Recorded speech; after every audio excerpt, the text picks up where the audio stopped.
Símbolos oníricos existem numa variedade muito maior que os sintomas físicos da neurose.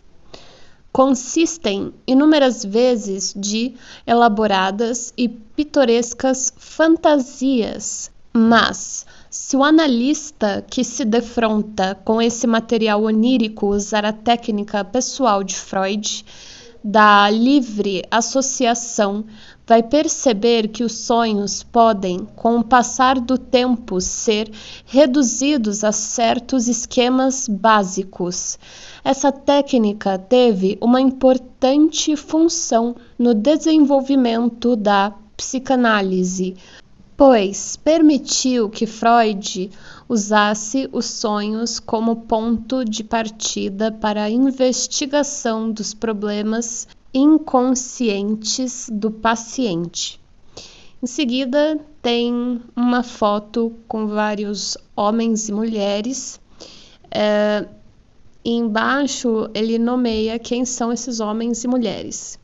Muitos dos precursores da psicanálise moderna, fotografados em 1911 no Congresso de Psicanálise de Weimar, Alemanha. A legenda identifica algumas das personalidades mais conhecidas.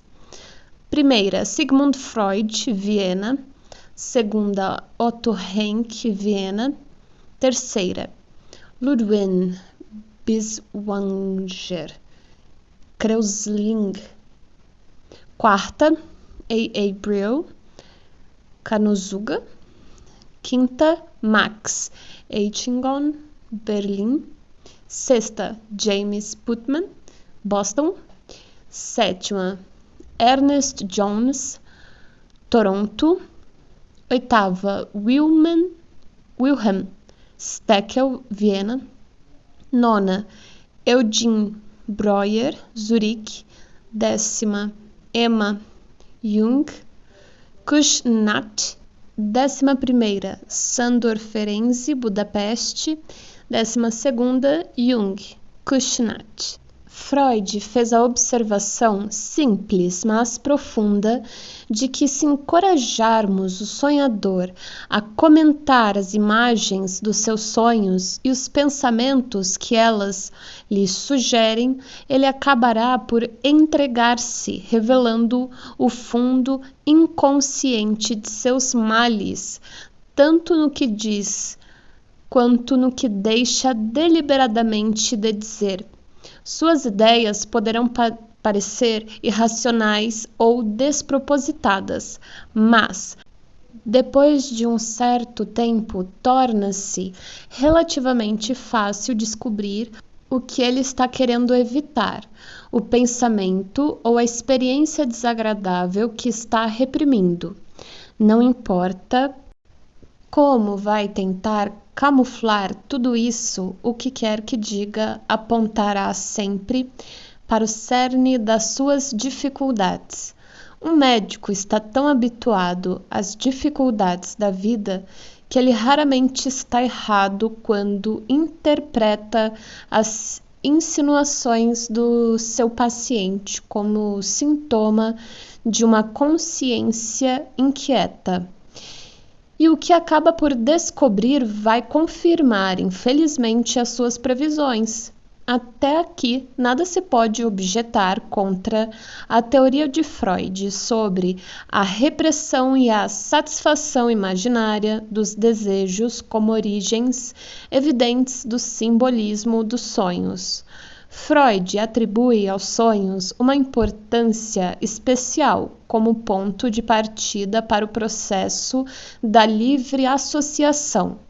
Mas depois de algum tempo, comecei a sentir que esta maneira de utilizar a riqueza de fantasia que o inconsciente produz durante o nosso sono era, na verdade, inadequada e ilusória. Minhas dúvidas surgiram quando um colega contou-me uma experiência que teve numa longa viagem de trem pela Rússia.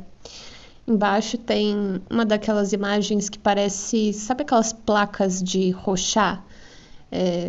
tem na coloração rosa, azul e laranja. Legenda. O teste do borrão de tinta, projetado pelo psiquiatra suíço Hermann Rochat, acertei, o formato da mancha pode servir de estímulo a livres associações.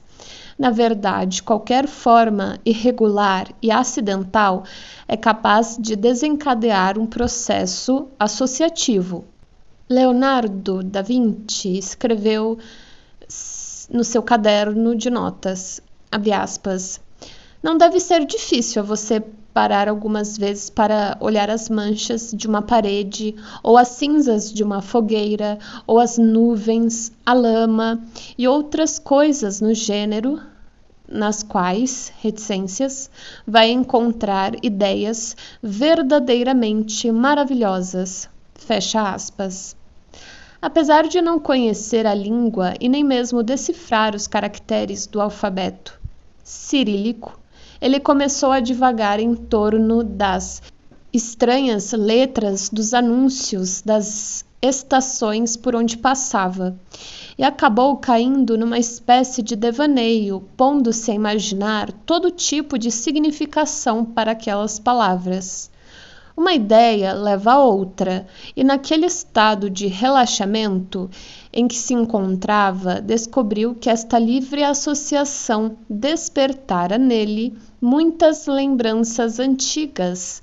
Entre elas, ficou desagradavelmente surpreendido com a descoberta de que alguns assuntos bem incômodos e há muito sepultados na sua memória, coisas que desejara esquecer e que conseguira fazê-lo conscientemente.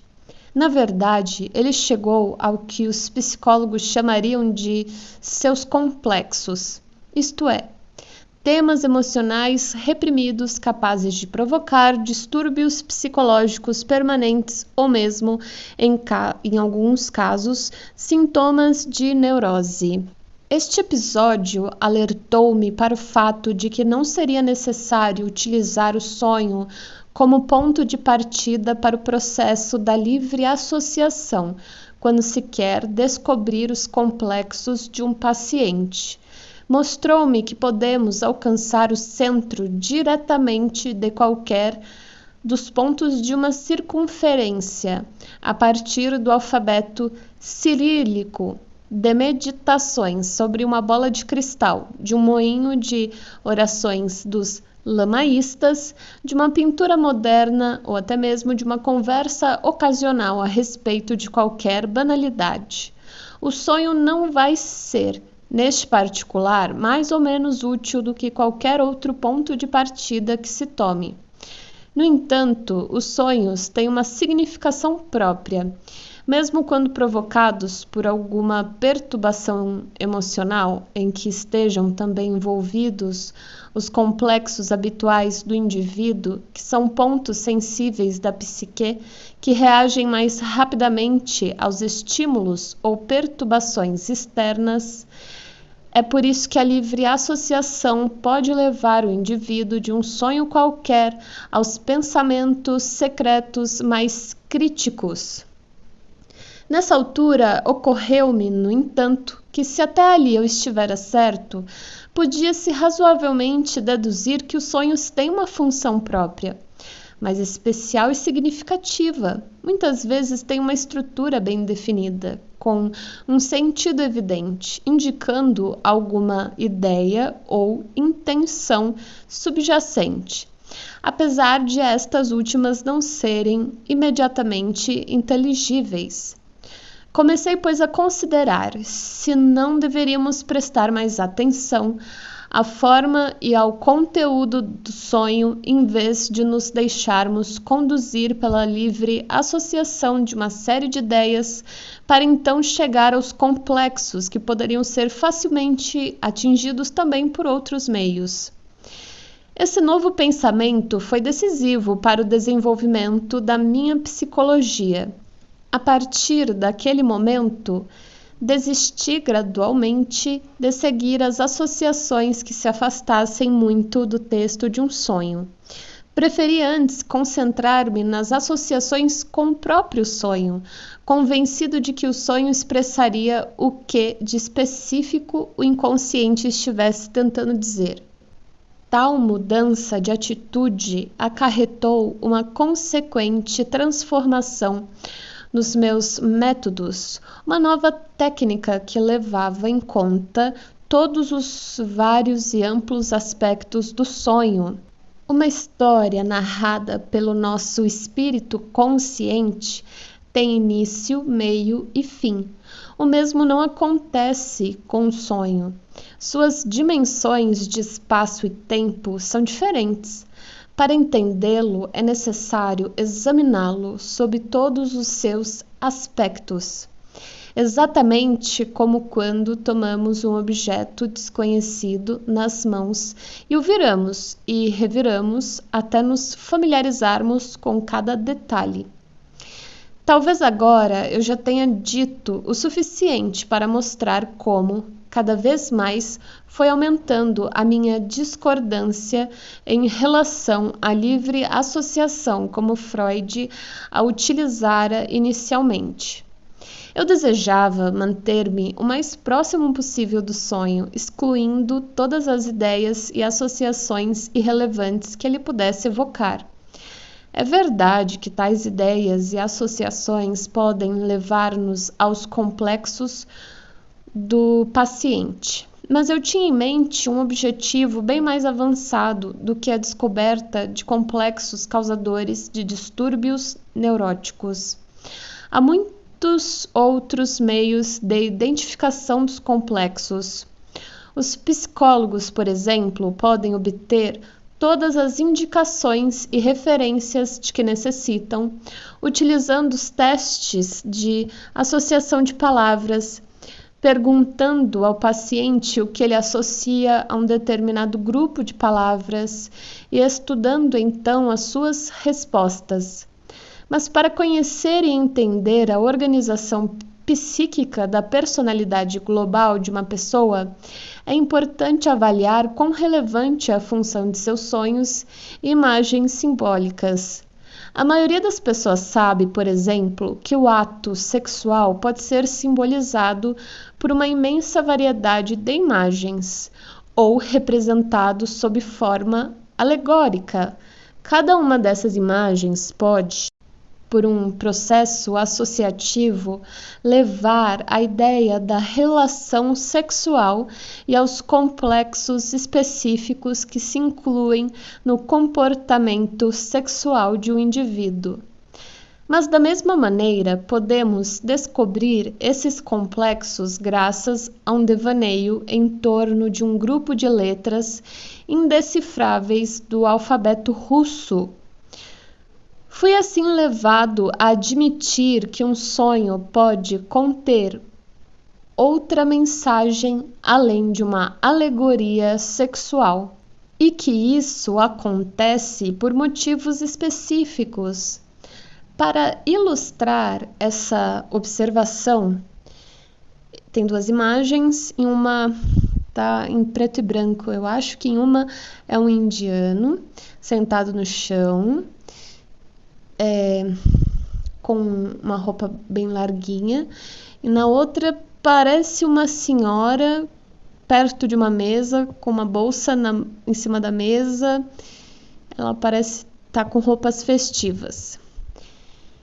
Legenda: 2 possíveis estímulos à associação livre. O disco de orações de um mendigo do Tibete, à esquerda, ou a bola de cristal de uma moderna quiromante de uma feira inglesa à direita. Um homem sonha que enfiou uma chave numa fechadura, ou que está empunhando um pesado pedaço de pau, ou que está forçando uma porta com um ariete. Cada um desses sonhos pode ser considerado uma alegoria, um símbolo sexual. Mas o fato de o inconsciente ter escolhido por vontade própria uma dessas imagens específicas, a chave, o pau ou o ariete, é também da maior significação. A verdadeira tarefa é compreender por que a chave foi escolhida em lugar do pau, ou por que o pau em lugar do ariete. E vamos algumas vezes descobrir que não é um ato sexual que ali está representado, mas algum aspecto psicológico inteiramente diverso. Concluí, seguindo essa linha de raciocínio, que só o material que é parte clara e visível de um sonho pode ser utilizado para sua interpretação. O sonho tem seus próprios limites, sua própria forma específica nos mostra o que a ele pertence e o que dele se afasta, enquanto a livre associação, numa espécie de linha em zigue-zague, nos afasta do material original do sonho. O método que desenvolvi se assemelha mais a um movimento de circunvolução, cujo centro é a imagem do sonho. Trabalho em torno da imagem do sonho e desprezo qualquer tentativa do sonhador para dela escapar. Inúmeras vezes na minha atividade profissional tive de repetir a frase, abre aspas, vamos voltar ao seu sonho? O que dizia o sonho? Fecha aspas. Em seguida uma imagem, parece um campo, mas ao mesmo tempo parece o céu, porque a imagem está no céu, de veados, cervos. Embaixo tem um matinho e 2 cavaleiros, um segurando uma besta para calçar um desses cervos. O céu ele tá meio parecendo os quadros de Van Gogh, que tem aquelas ondas, né? Tem árvores e 2 cachorros ali também caçando os cervos. Legenda. Uma das inúmeras imagens simbólicas ou alegóricas do ato sexual é a caçada ao veado. À direita, detalhes de um quadro do pintor quinhentista alemão Cranach. As implicações sexuais com a caçada ao veado estão acentuadas em uma canção folclórica medieval chamada O Guardador. Na primeira corça em que atirou ele, não acertou. A segunda que ele parou, ele beijou. E a terceira fugiu para o coração de uma jovem e ficou, entre as verdes folhas. Um paciente meu, por exemplo, sonhou com uma mulher desgrenhada, vulgar e bêbada. No sonho, parecia ser a sua própria mulher, apesar de estar casado na vida real com uma pessoa inteiramente diferente. Aparentemente, portanto, o sonho era uma falsidade chocante e o paciente logo o rejeitou como uma fantasia tola. Se, como médico, eu tivesse iniciado um processo de associação, ele inevitavelmente teria tentado se afastar o máximo possível da desagradável sugestão do sonho. Nesse caso, teria acabado por chegar a um de seus complexos básicos, complexo que, possivelmente, nada teria a ver com a sua mulher. E nada saberíamos então a respeito do significado especial daquele determinado sonho. O que queria então seu inconsciente transmitir com aquela declaração obviamente inverídica? De certa forma, expressava claramente a ideia de uma mulher degenerada, intimamente ligada à vida do sonhador. Mas como a imagem era realmente inexata e não havia justificativa na projeção dela sobre a mulher do meu paciente, eu precisava procurar em outro lugar o que representaria aquela figura repulsiva. Na Idade Média, muito antes de os filósofos terem demonstrado que trazemos em nós, devido à nossa estrutura glandular, ambos os elementos, o masculino e o feminino, dizia-se que todo homem traz dentro de si uma mulher. É esse elemento feminino que há em todo homem, que chamei anima. Esse aspecto feminino é essencialmente uma maneira secundária que o homem tem de se relacionar com o seu ambiente e, sobretudo, com as mulheres, e que ele esconde tanto das outras pessoas quanto de si mesmo. Em outras palavras, apesar de a personalidade visível do indivíduo parecer normal, ele poderá estar escondendo dos outros e mesmo dele próprio a deplorável condição da sua mulher interior. Foi o que aconteceu com meu paciente. O seu lado feminino não estava bem e o seu sonho estava lhe dizendo: você está se comportando, em certos aspectos, como uma mulher degenerada, dando-lhe assim um choque propositado. Cabe dizer, no entanto, que não se deve concluir por este exemplo que o nosso inconsciente esteja preocupado com sanções morais. O sonho não pretendia dizer ao paciente que se comportasse melhor. Estava tentando simplesmente contrabalançar a natureza mal equilibrada da sua consciência, que alimentava a simulação do doente de ser sempre um perfeito cavalheiro. É fácil compreender por que quem sonha tem tendência a ignorar e até rejeitar a mensagem do seu sonho. A consciência resiste, naturalmente, a tudo que é inconsciente e desconhecido.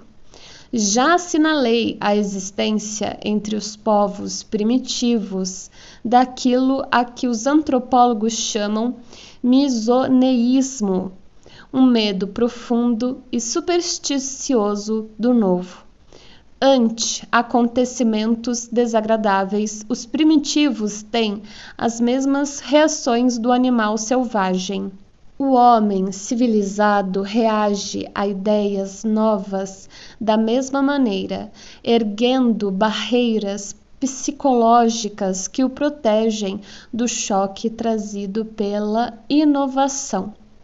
Pode-se facilmente observar esse fato na reação do indivíduo ao seu próprio sonho, quando ele é obrigado a admitir algum pensamento inesperado.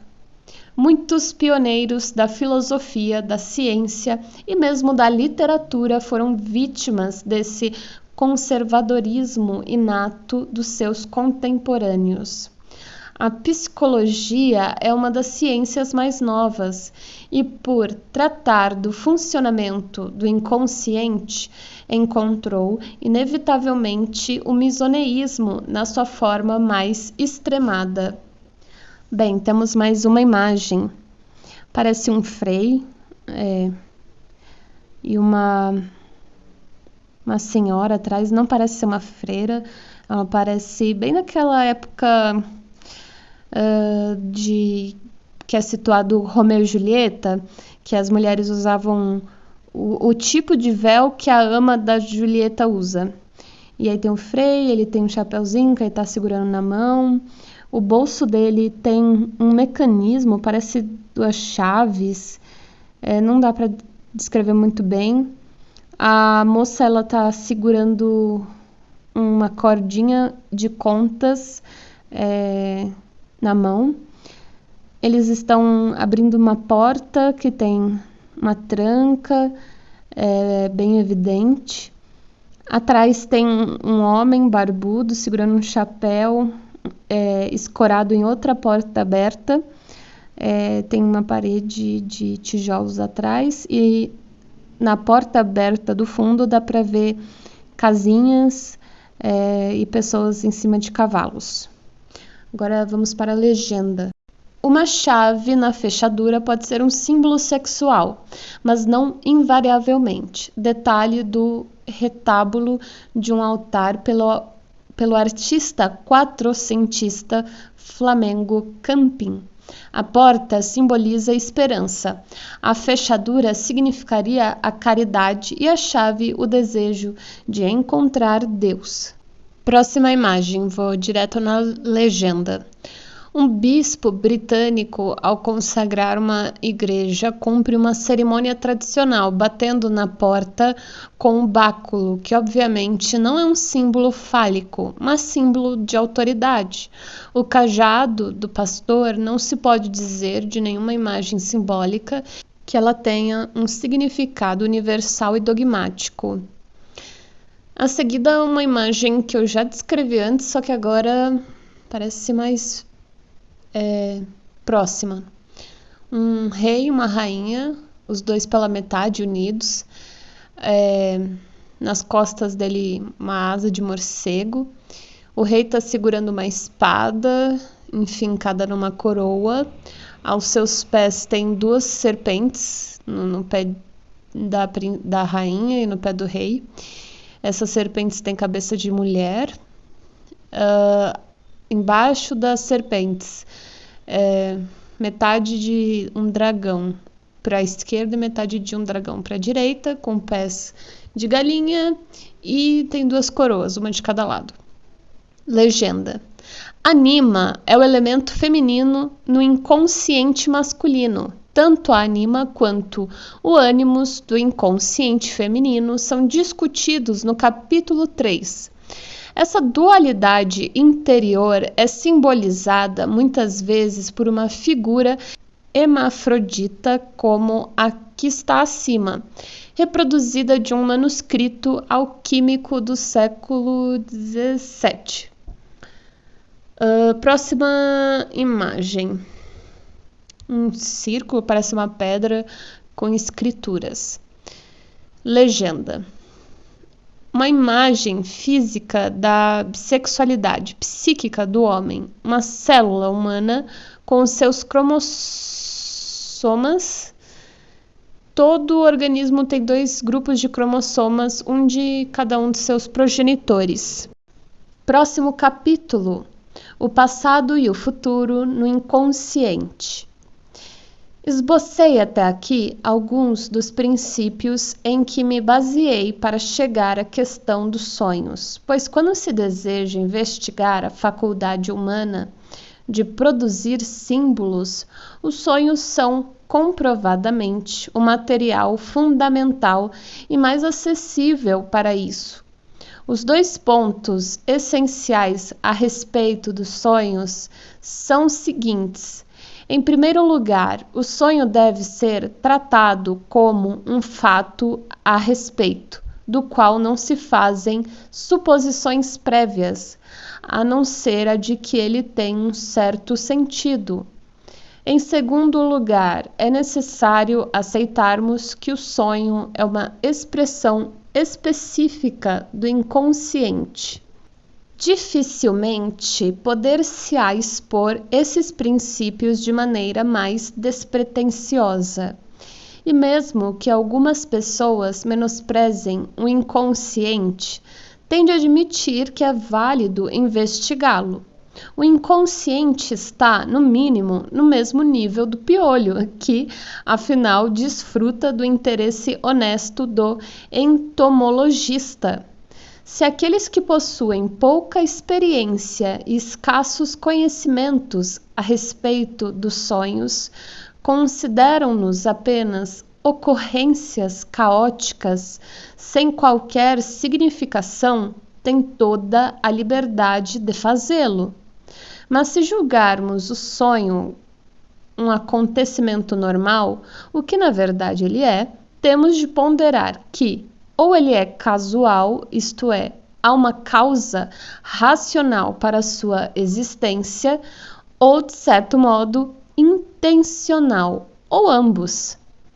Vamos agora observar um pouco mais de perto os diversos modos pelos quais se ligam os conteúdos conscientes e inconscientes da nossa mente.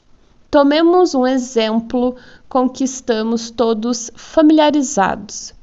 De repente, não podemos lembrar do que íamos dizer, apesar de, há instantes, o pensamento estar perfeitamente claro. Ou talvez queiramos apresentar um amigo e o seu nome nos escape na hora de pronunciá-lo. Diremos que não conseguimos nos lembrar, mas na realidade o pensamento tornou-se inconsciente, ou pelo menos momentaneamente separado do consciente. Ocorre o mesmo fenômeno com os nossos sentidos.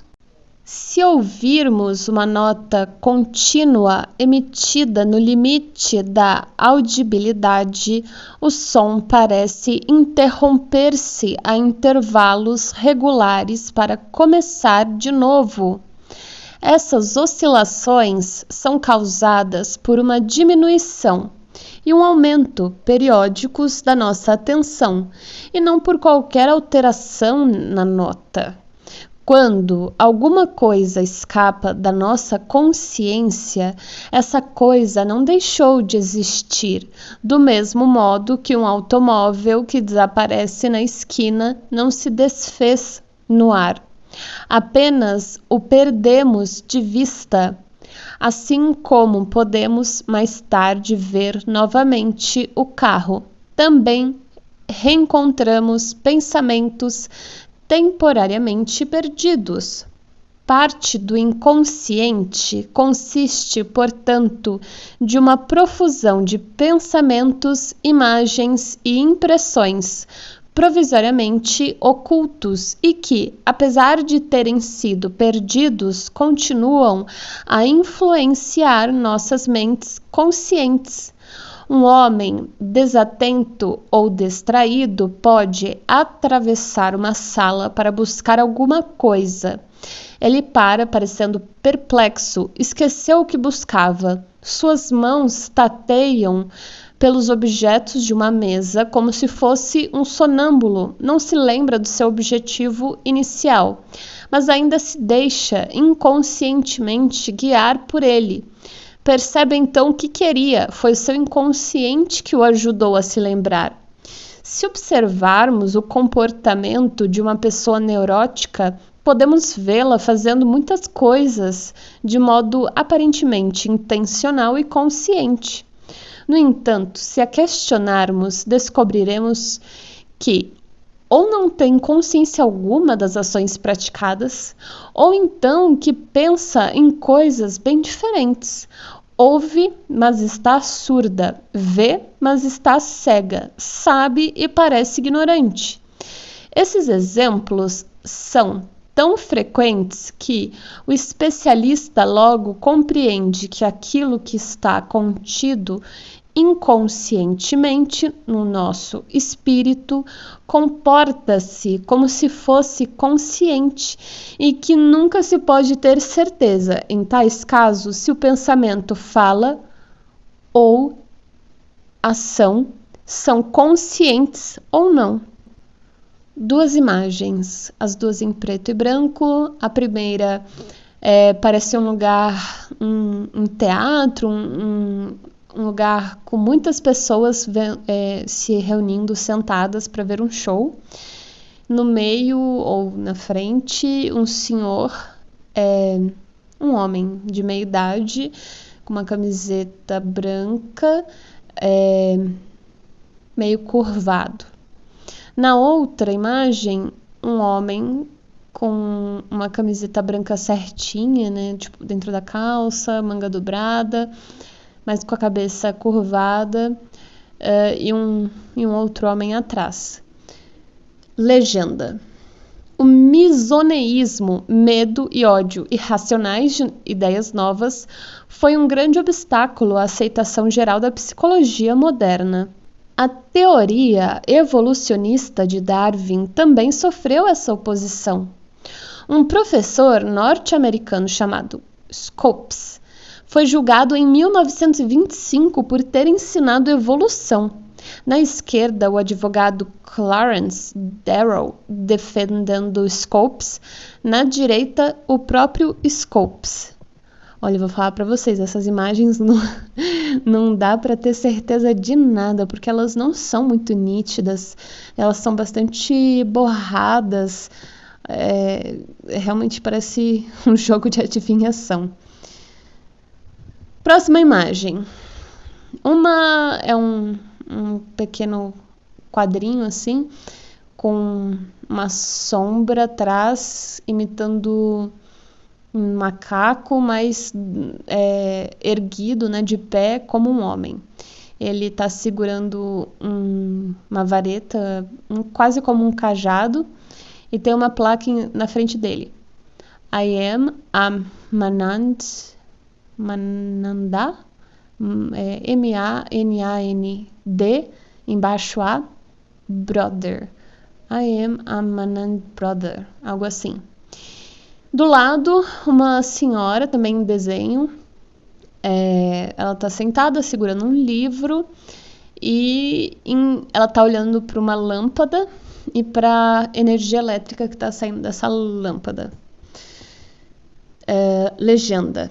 Também contra Darwin é a caricatura. À esquerda, de um número da revista inglesa Punch, de 1861, à direita, sátira ao misoneísmo pelo humorista americano James Thurber, cuja tia, segundo ele, tinha medo que a eletricidade estivesse vazando por toda a casa.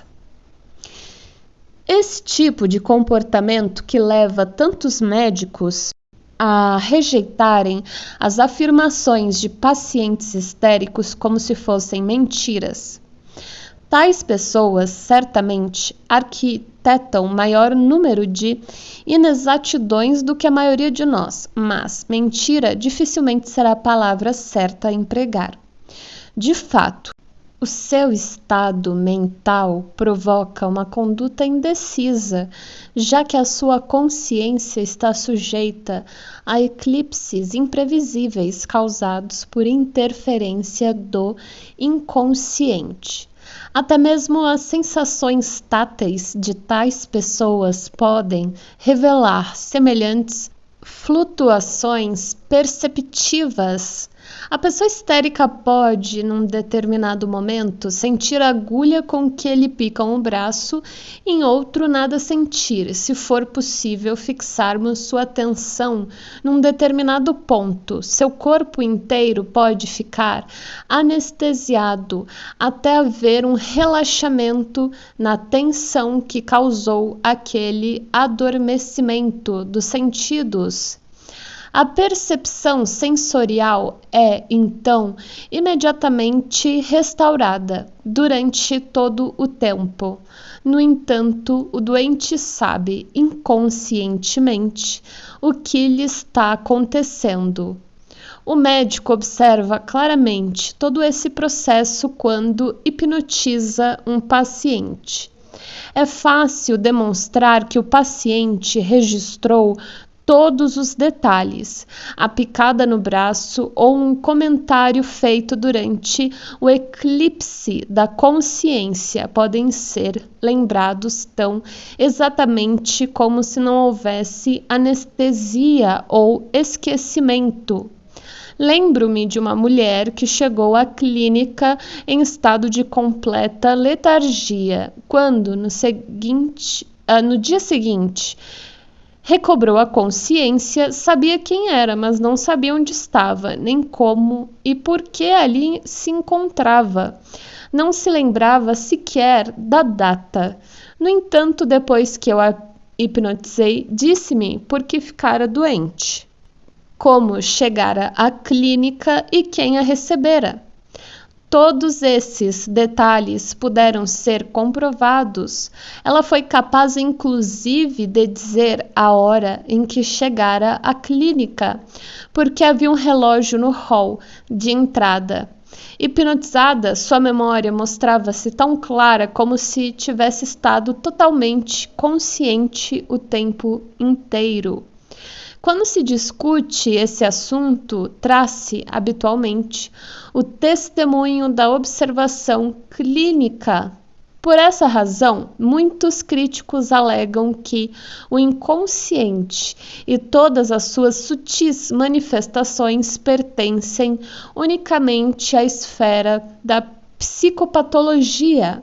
Consideram qualquer expressão do inconsciente um sintoma de neurose ou de psicose, que nada teria a ver com o estado mental normal. Mas os fenômenos neuróticos não são, de modo algum, produtos exclusivos de uma doença. São, na verdade, apenas exageros patológicos de ocorrências normais. E é apenas por serem exageros que se mostram mais evidentes do que seus correspondentes normais. Sintomas histéricos podem ser observados em qualquer pessoa normal, mas são tão reduzidos que, em geral, passam despercebidos. O ato de esquecer, por exemplo, é um processo normal, em que certos pensamentos conscientes perdem a sua energia específica devido a um desvio da nossa atenção. Quando o interesse se desloca, deixa em sombra as coisas com que anteriormente nos ocupávamos. Exatamente como um holofote que, ao iluminar uma nova área, deixa uma outra mergulhada em escuridão.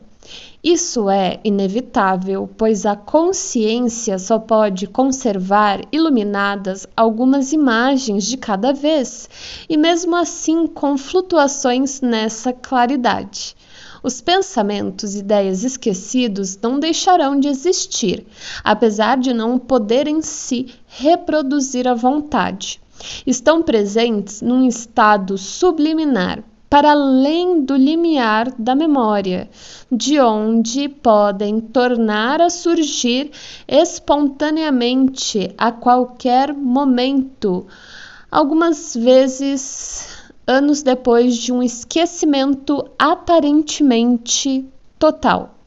Refiro-me aqui a coisas que vimos e ouvimos conscientemente e que em seguida esquecemos, mas todos nós vemos, ouvimos, cheiramos e provamos muitas coisas sem notá-las na ocasião, ou porque a nossa atenção se desviou, ou porque, para os nossos sentidos, o estímulo foi demasiadamente fraco para deixar uma impressão consciente. O inconsciente, no entanto, tomou nota de tudo, e essas percepções sensoriais subliminares ocupam importante lugar no nosso cotidiano. Sem percebermos, influenciam a maneira segundo a qual vamos reagir a pessoas e fatos. Um exemplo que considero particularmente significativo foi-me dado por um professor que havia passeado no campo com um dos seus alunos, absorvidos em uma séria conversa.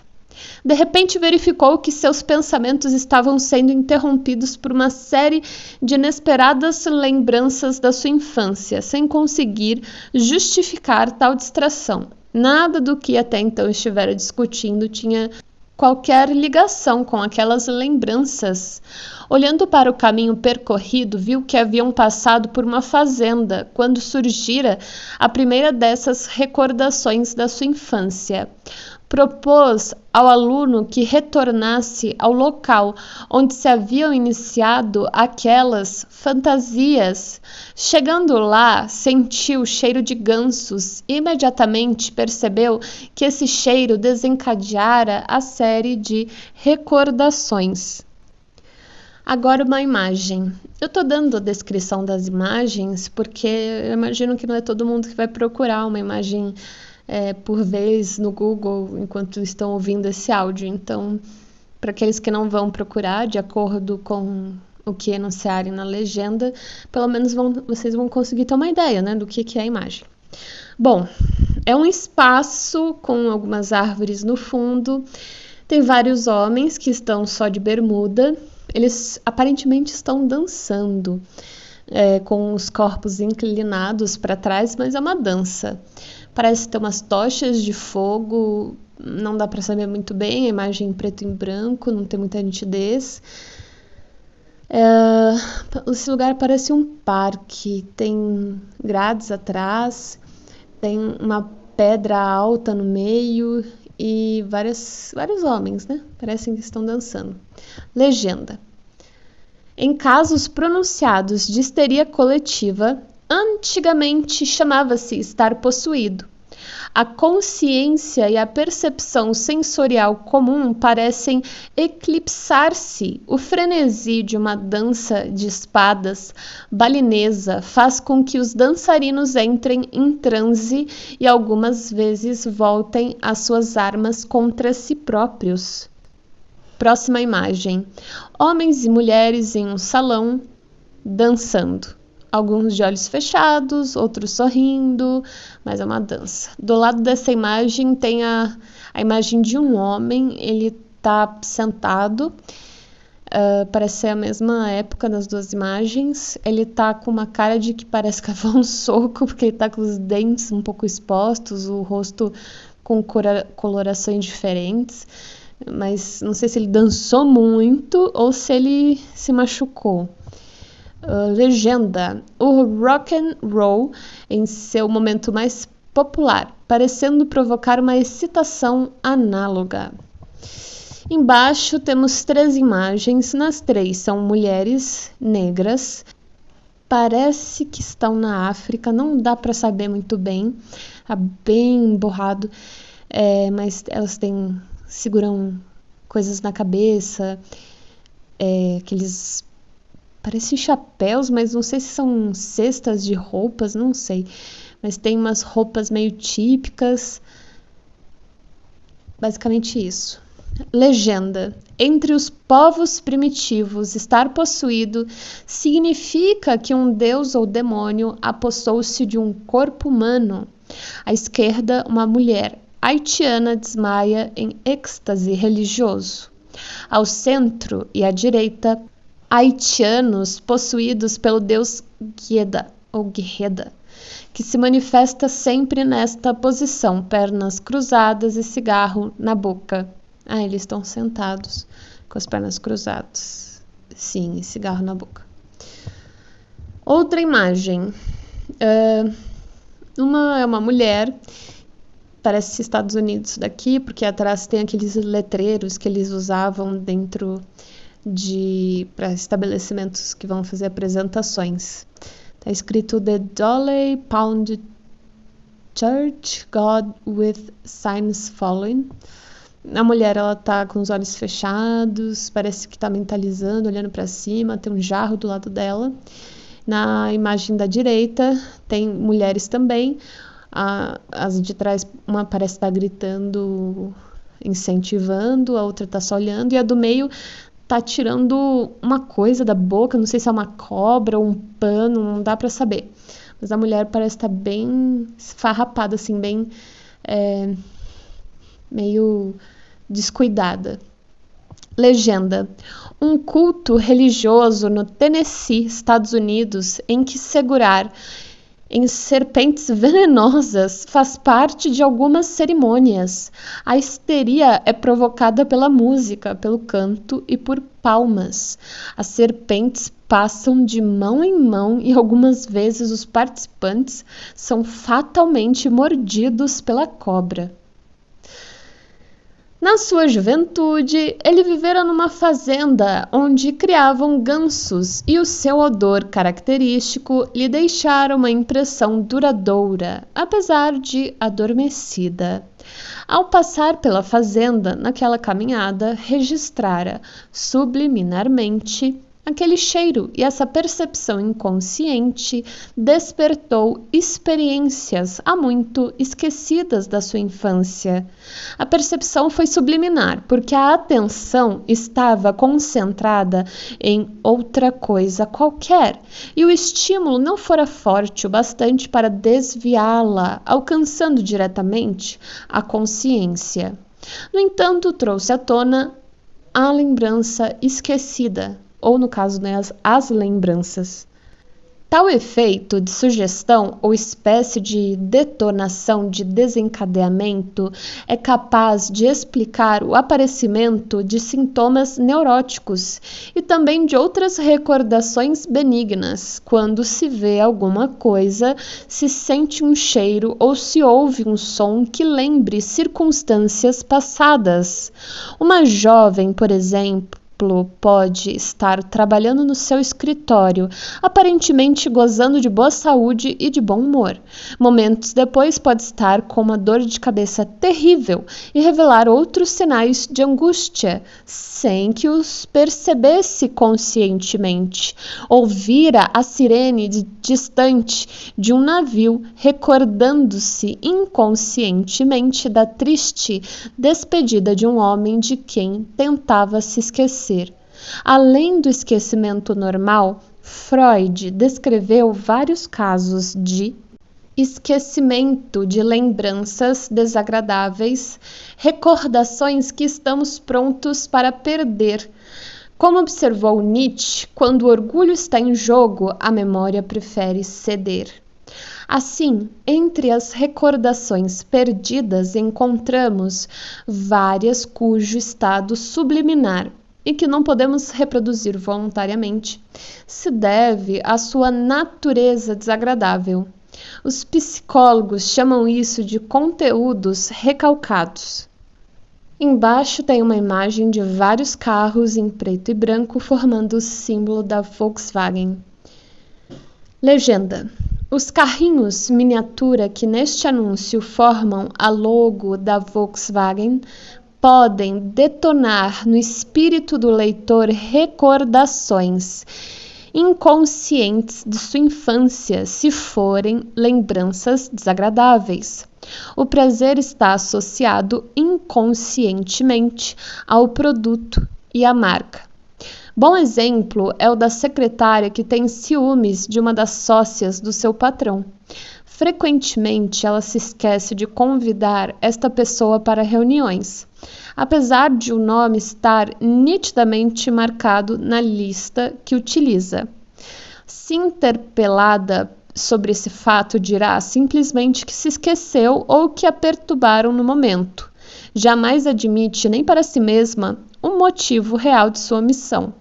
Muitas pessoas superestimam erradamente o papel da força de vontade e julgam que nada poderá acontecer à sua mente que não seja por decisão e intenções próprias.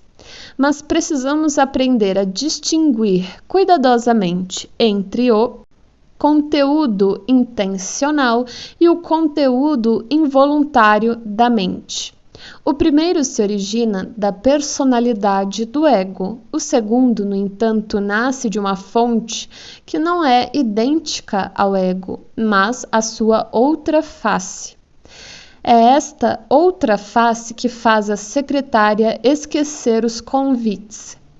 Há muitas razões para esquecermos coisas que vemos ou experimentamos.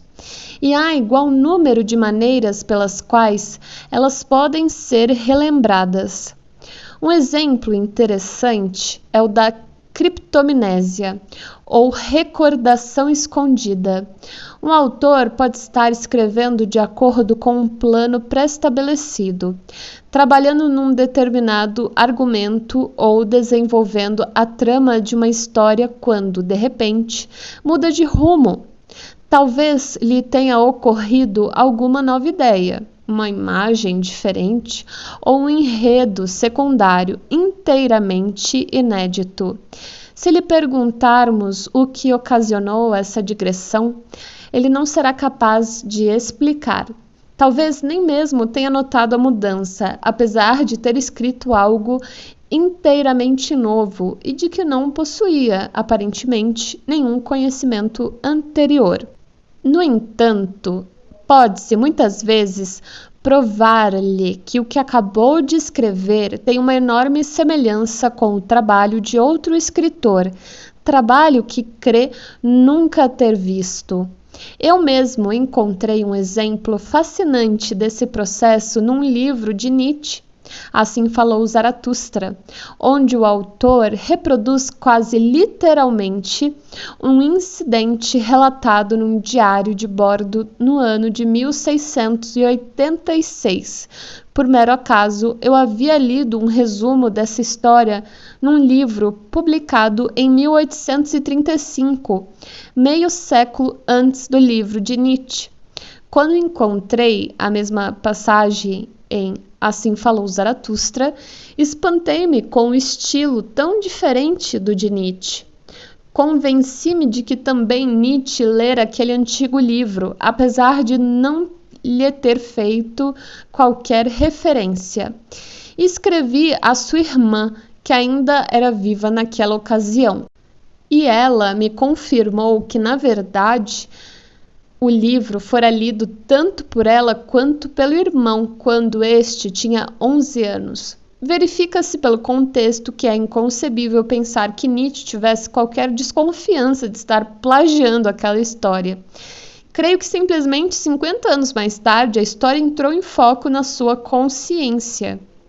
Em casos desse tipo, há uma autêntica recordação, mesmo que a pessoa não se dê conta do fato. A mesma coisa pode ocorrer com um músico que tenha ouvido na infância alguma melodia folclórica ou uma canção popular que vem encontrá-la na idade adulta, presente como tema de um movimento sinfônico que está compondo. Uma ideia ou imagem deslocou-se do inconsciente para o consciente. O que expliquei até aqui a respeito do inconsciente não passa de um esboço superficial da natureza e do funcionamento dessa complexa parte da psique humana, mas talvez tenha feito o leitor compreender o tipo de material.